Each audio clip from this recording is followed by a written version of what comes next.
What if I told you that the price hike on your new phone wasn't just corporate greed but a good old-fashioned trade war? Sometimes governments play a game called tariffs. Imagine it as economic border control where a country slaps an extra tax on goods coming in from other countries.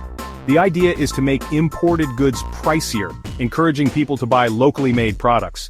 In 2018, the Trump administration decided to tango with China, slapping tariffs on hundreds of billions of dollars worth of Chinese imports. While the goal was to protect American jobs and industries, it made a lot of noise without necessarily playing a sweet tune. So buckle up, because today, we're diving deep into the world of tariffs, exploring their impact on everything from the price of your morning coffee to the complex geopolitical landscape. We'll unpack the economic jargon, examine the winners and losers, and hopefully answer the question: are tariffs a viable solution in our interconnected world, or are they just a recipe for economic heartburn? Now, tariffs aren't exactly a new invention. They've been a tool in the economic toolbox for centuries. They've been around since ancient times, used by empires and nations to fill their coffers and protect their own industries. From the Roman Empire to the Ming Dynasty, tariffs were a common practice. Even the good old U.S. has a long and complicated history with tariffs, dating back to the days of powdered wigs and tricorn hats. The early American economy was heavily influenced by these taxes on imports. One of the founding fathers, Alexander Hamilton, a man who looks incredibly dashing on the $10 bill, was a big proponent of tariffs. He believed they were essential for the fledgling nation. He saw them as a way to nurture young American industries and reduce dependence on foreign goods. Hamilton's vision was to create a self-sufficient economy, and for a while, they worked. American industries began to flourish under the protective umbrella of tariffs. Tariffs helped to fuel the growth of American manufacturing in the 19th and early 20th centuries. Factories multiplied and jobs were created. But by the mid-20th century, the U.S., along with many other countries, began to realize that free trade, where goods and services flow more freely across borders, could actually be a good thing. This shift marked a new era in global economics. It could lead to lower prices, greater consumer choice, and economic growth for everyone involved. The benefits of free trade became increasingly apparent. Fast forward to 2018, and the Trump administration, with its America First agenda, decided to dust off the old tariff playbook and slap hefty taxes on imports from China. This move reignited debates about the role of tariffs in modern economics. So, what exactly did the U.S. government decide to slap tariffs on? Well, the list is quite extensive. Imagine walking into a giant Walmart and putting a 25% markup on, well, pretty much everything you see on the shelves. We're talking over $350 billion worth of Chinese goods, a staggering amount by any measure. This includes a wide range of products from electronics and machinery to furniture and toys, essentially covering many everyday items. China, not exactly known for its love of losing a trade spat, retaliated with tariffs of its own, matching the U.S. move with precision. They targeted around $110 billion worth of U.S. exports, hitting back where it hurts. This included key agricultural products like soybeans and pork, which are vital to the U.S. farming industry. The tariffs hit the heartland of America, where many farmers rely heavily on exports to China for their livelihood. It was a classic case of economic tit-for-tat, with both sides digging in their heels and refusing to back down. Like two toddlers fighting over the last cookie, except this cookie was worth billions of dollars and had the potential to impact the global economy significantly.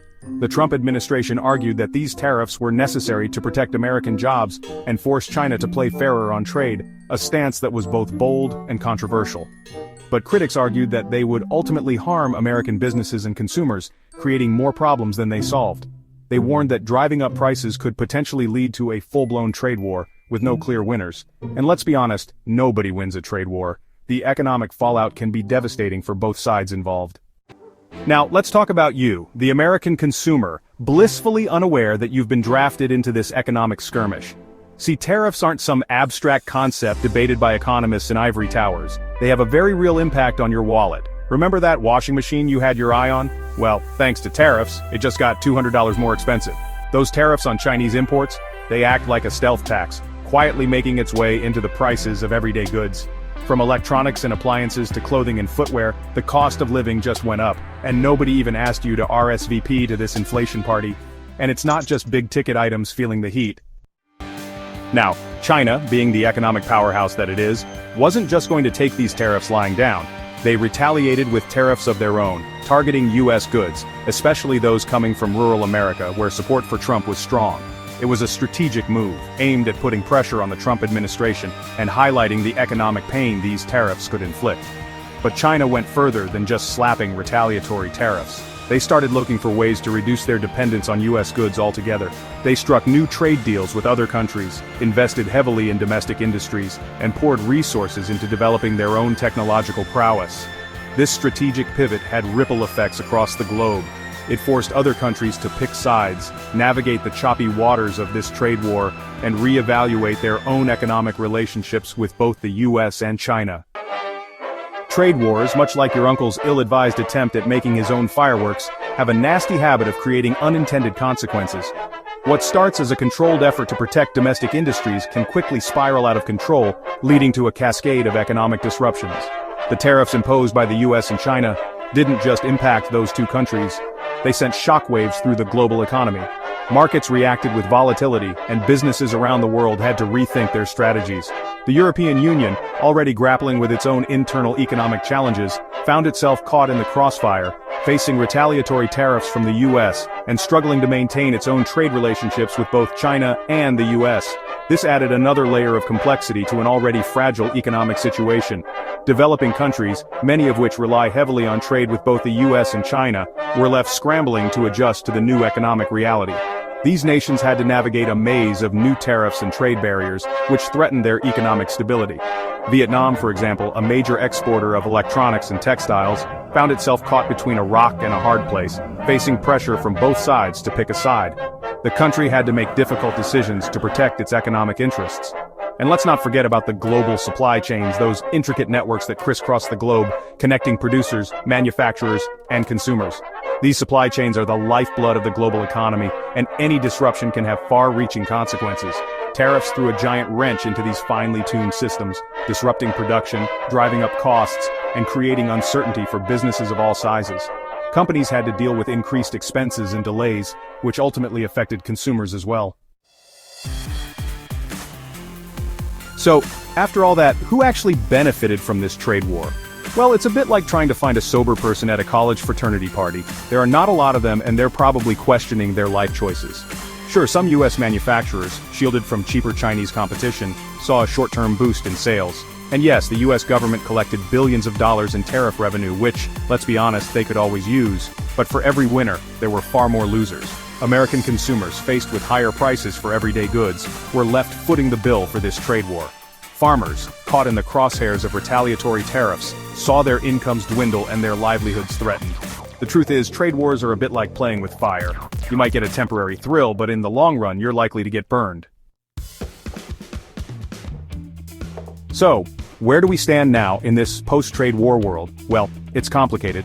The Biden administration, inheriting this economic hot potato, has taken a more measured approach, but many of the tariffs remain in place. The focus has shifted towards reducing U.S. reliance on China, diversifying supply chains, and working with allies to address concerns about China's trade practices. China, meanwhile, continues to deepen its ties with other countries, particularly those in the developing world. They're investing heavily in infrastructure, technology, and trade, positioning themselves as a global leader and an alternative to the U.S.-led economic order. It's a clear sign that the global economic landscape is shifting, and the trade war, while perhaps not a decisive victory for either side, has certainly accelerated these changes. The future of tariffs remains uncertain. So, after all this, are tariffs the answer? Are they a necessary tool to protect domestic industries, level the playing field, and ensure fair trade? Or are they a blunt instrument, a relic of a bygone era, more likely to inflict economic pain than achieve lasting solutions? The truth, as is often the case in the complex world of international trade, is nuanced and messy. Tariffs, like that friend who's great in small doses but exhausting to be around for too long, can have their uses. They can provide temporary protection for domestic industries, generate government revenue, and even be used as bargaining chips in trade negotiations. But they're not a magic bullet. They come with significant costs, often borne by consumers and businesses, and they can lead to retaliation, escalation, and ultimately harm the very economies they're supposed to protect. In our increasingly interconnected world, the solutions to complex economic challenges lie not in retreating behind walls of protectionism, but in embracing cooperation, dialogue, and a rules-based trading system that benefits all. So, as we navigate the choppy waters of the 21st century, grappling with challenges like globalization, technological disruption, and yes, even pandemics, it's worth asking ourselves, what kind of global trading system do we want to create? One built on tariffs, protectionism, and economic nationalism, or one that embraces cooperation, fairness, and the free flow of goods, services, and ideas? The choice ultimately is ours. We can choose to retreat behind walls of tariffs, engaging in endless trade wars that benefit few and harm many. Or we can choose to build bridges, to work together to create a more just, equitable, and prosperous global economy for all. It's a choice that will have profound consequences for our economies, our societies, and our planet. And it's a choice we need to make together.